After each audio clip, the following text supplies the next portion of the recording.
This is probably the 11th time I had said that Walmart was the worst job I've ever had the displeasure of working at.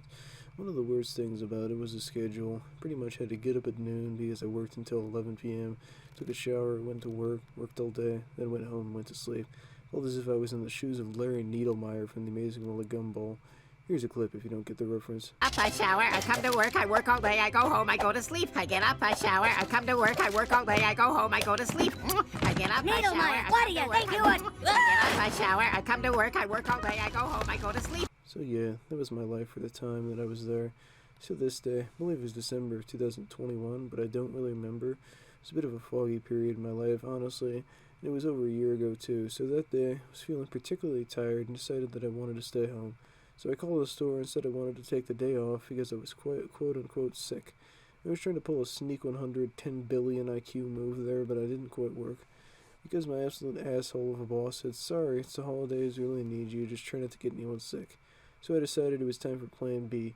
I would get to work and make myself sick. I didn't want to do it right away since it might have been a little suspicious if I went to work for a tenth of a second, then decided I had to go home. So my excellent master plan was to work for about half my shift, then puke in the toilet.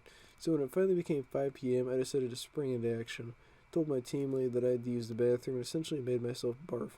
How did I do that, you may ask? Well, ever since I was a kid, I've had pretty much a bad gag reflex.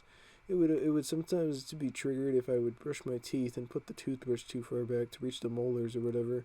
So I decided to use that to my own advantage by sticking my finger in the back of my throat until I threw up. It actually puked at work once because I was genuinely sick, but for some reason my asshole of a team lead didn't even believe that I actually had an illness.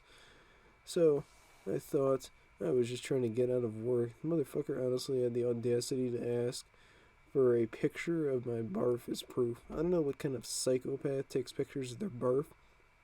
I honestly think this guy had a puke fetish or something. Because every time this happened at school, the teacher would just end up believing me.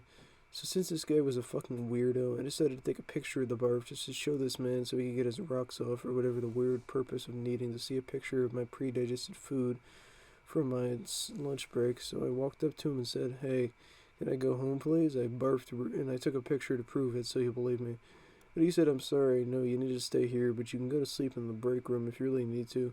Don't forget to clock out first." Since I was pretty much thinking about quitting Walmart at this point anyway, this was about a week before I quit for the record, decided I would not clock out. For the rest of my work shift, I pretty much slept. So basically, I got paid to take a nap at Walmart. Well, there you guys go. That was the time I made myself sick at Walmart to get it working. Hope you guys enjoyed the story.